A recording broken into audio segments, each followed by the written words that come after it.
Je to tisto, kar je manjkalo mogoče v tvojem življenju takrat, ko si doživel to izgorelost, kap? Je bilo premalo takrat te igrivosti? Premalo spoštovanja do samega sebe. Ja. Mene veliko stvari zanima. Tudi zaradi tega, ker da sem jaz lahko poosebil celibat, sem postal deloholik, jaz si to priznam. Ne?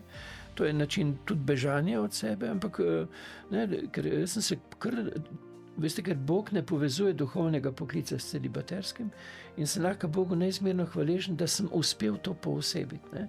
Ampak to je bilo garanje. Ne? Eden od teh je bil tudi beg v deloholizem, v aktivnost. Ne?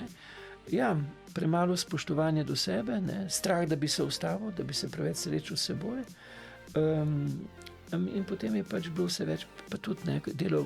Zdaj sem imel takrat 2 komuniji, 2 župniji, raziskoval sem zgodbo Friderika in Veronike, to se je 600 let od njene smrti. Mene veliko stvari zanima, ampak sem prav bežal v ta deloholizem, rešuje me pa štala. To me pa rešuje.